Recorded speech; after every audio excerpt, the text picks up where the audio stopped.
Assalamualaikum warahmatullahi wabarakatuh. Selamat pagi semua. Okey. Untuk hari ini kita akan sambung dengan unit 5 sifat cahaya. Masih lagi dalam tajuk cahaya. Okey, baik. Untuk pelajaran yang lepas, kita dah belajar mengenai cahaya bergerak lurus. Kita menyiasat kejelasan bayang-bayang dan untuk hari ini kita akan belajar cahaya boleh dipantulkan. Okey. Cahaya yang menyinari kamu sebenarnya dipantulkan ke arah cermin dan cermin itu pula memantulkan imej ke arah mata kamu. Okey, ini yang dipanggil cahaya boleh dipantulkan. Okey, contoh-contoh fenomena pantulan cahaya. Okey, yang pertama, imej terbentuk pada permukaan air. Yang kedua, imej terbentuk pada permukaan lantai berjubin. Dan yang ketiga, imej terbentuk daripada permukaan logam. Baik, mari kita lihat apa kegunaan pantulan cahaya dalam kehidupan seharian kita. Okey, contoh yang pertama, boleh tengok gambar iaitu ada cermin muka. Apabila kita melihat cermin, kita melihat imej kita terbentuk pada cermin. Fenomena ini dinamakan pantulan cahaya. Apabila kita melihat wajah kita di hadapan sebuah cermin, seperti murid-murid kalau bersiap untuk ke sekolah, kalau nak kemaskan pakaian dan juga nak kemaskan tie, tudung ke kan. Okey, mesti kita lihat cermin. Jadi bila kita lihat cermin, ada wajah kita di dalam cermin tersebut. Ini yang dipanggil pantulan cahaya. Baik, contoh yang kedua, cermin pergigian. Murid-murid pernah periksa gigi di klinik gigi? Okey, pernah lihat tak doktor pegang alat seperti gambar? Okey, alat berikut merupakan alat bantuan untuk doktor melihat bahagian gigi di dalam mulut, bahagian yang terlindung. Jadi, cermin tersebut membantu dan cermin tersebut dinamakan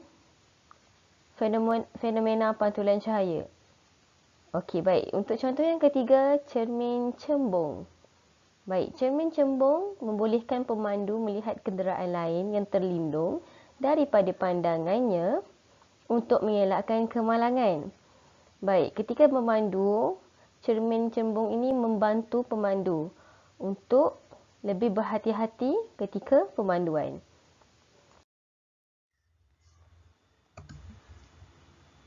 Baik, boleh lihat gambar yang berikut. Okey, ini adalah periskop, peralatan yang digunakan oleh tentera laut ketika berada di dalam kapal selam.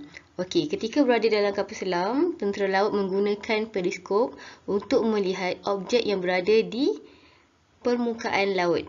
Dan alat yang digunakan ini mempunyai dua keping cermin. Dua keping cermin ini dapat memantulkan cahaya dan boleh membantu penglihatan ketika berada di dalam dasar laut. Seterusnya, mari kita lihat. Berikut adalah gambar Raja Sinar. Okey, apabila cahaya terkena pada permukaan yang rata dan licin seperti cermin muka, cahaya tersebut akan dipantulkan. Fenomena ini juga boleh dilukis dalam bentuk gambar raja seperti berikut. Mari kita lihat sebuah lampu suluh menyuluh ke arah cermin, cahaya yang dituju pada permukaan cermin dan cahaya yang dipantulkan dari permukaan cermin.